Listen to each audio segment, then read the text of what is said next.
everybody. It's me again, Ashley Matthews, on Orlando One Today. So today we are still discussing this heavily talked about issue of animal overpopulation. This is breaking news, all right? So we're going to discuss how this issue affects everybody. It affects me, it affects you, it affects your local businesses and our government even people all around the world. So if you take a look to my left, you'll see this diagram. And what happens, so we're going to start out in the household, all right? So the household is people like me and you. So we are purchasing pets, all right? And we are putting money into the product market. So we're buying these pets from certain businesses or like Petland or Petco, things like that. And what's going to happen is that they are going to create and produce pet food and pet supplies, toys, tennis balls, things like that, all things for your animals and your pets for us. And they're going to give those to us. Now we are going to take our private savings and we're going to put those into a financial market, such as our banks and our savings accounts, just so we can have a little extra money for our pets, because we have to make sure that we're budgeting in costs of our animals in our budgets throughout our lives and our income. So what happens, this product market is going to take these pet supplies and they're going to send them to stores. So these are the physical buildings of Petco and Petland and Wolf Dog Bakery, things like that. Then these business firms are going to give back the percentage of the pet sales back into the product markets, because obviously they're not the ones creating them, they're just selling them. The product market is also going to import pet products and resources from the rest of the world, so they get caught in for the stuffed animals for your dogs from places like India or China, things like that. And then they're also going to export pet products into places like Europe and other more developed areas that people do keep pets just for entertainment. So the rest of the world is also going to lend money to the financial markets for resources, and the financial markets is going to borrow money for the pet care businesses. Also, we have the factor market that plays a large part in this as well. So the factor market is going back into our household, again, the people like me and you, for our income. And our income is what we purchase these pets and our beloved animals with. So now let's get to the government. So what happens is that we are paying sales tax on pet products, and the sales tax is going to the government. So that's how we're affecting the government with our pets in this issue. Now, the government will in return create pet laws for our pets. So example, like the leash law, you must hold your dog on a leash when you're out in public. The government is also going to put into the product market, because they purchase the White House dog. That's an example, is that there's always, every president has always had a dog in the history of the White House. So they're going to buy from the product market for the White House dog.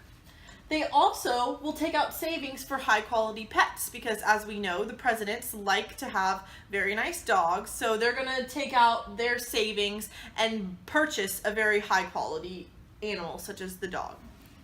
Now, back to the issue. So what's going to happen is that we want to create a solution. We want to consider solutions and alternatives to fix this problem.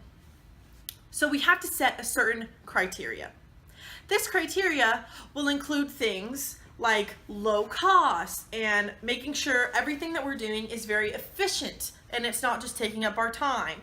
We also don't want to take time from others' jobs who are helping us in this issue, and we don't want to take valuable time away from the project or other people. So, our solutions that many of the community which we live in have made up, it consists of these three ones that really everybody said. They told us that we could open a new animal center, so we could bring in pets that are off the streets, we can rescue them, and then we can put them back up for adoption. We also, the second idea is that we can fundraise for free or reduced pet supplies and pet foods so that the people in need who don't want to throw their pets out and understand that this is an issue can support and provide for their pets. The last option is to do background checks whenever people purchase a new animal. So credit checks to make sure that they have enough money and they're bringing in enough income to support their family as well as their pets, and so that we can understand whether or not they might have the issue of later in life having to dump their pet on the streets, as many people are doing right now. So we want to look at the consequences of these solutions. Now, these solutions are very good, and they can provide a very well society in which these animals are not being overpopulated and they're not just roaming around all of Greater Orlando. However, if we look at the first one, building a new animal shelter, that creates a lot of money issues, because where's this money going to come from? We need lots of money for that, and we also are going to need workers. So obviously we can get volunteers. There's many volunteers that volunteer, like at our local ASPCA. We can always go down there and volunteer, but they also have workers. So unless it was going to be a nonprofit organization, we're going to have to hire workers, because people don't want to just work all day, every day of their lives, not making income or being able to support themselves. We also have to make sure that we have enough help to do that. We can create surveys and just see how many people would be interested in volunteering at these locations, so that we can make sure that we actually will be able to provide these animals ourselves. Now, we also don't want to take up too much time. So a lot of people will be donating their volunteer work and their skills and their qualifications, but we don't want to take away from their time, their family time, their work time, their private time, things like that. So those would be the consequences of these solutions.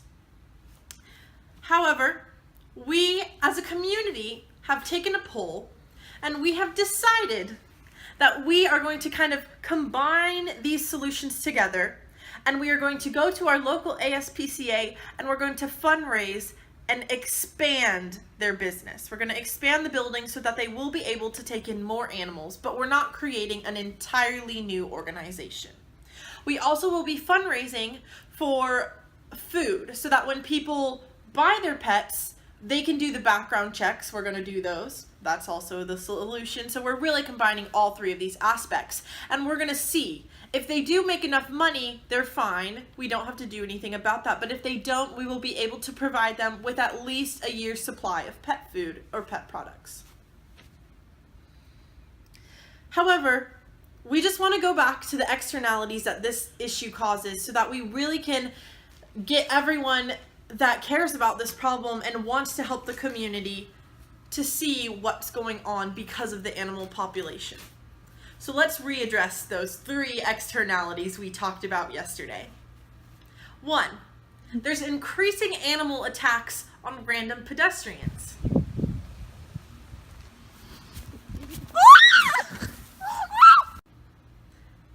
2, there is increased damaged property, such as clawed-at cars or just chewed tires, chewed doors, things like that.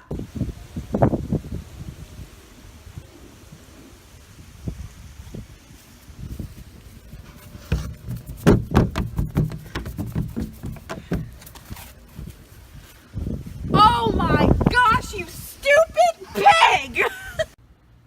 Next, and lastly, there's increased poop in people's yards.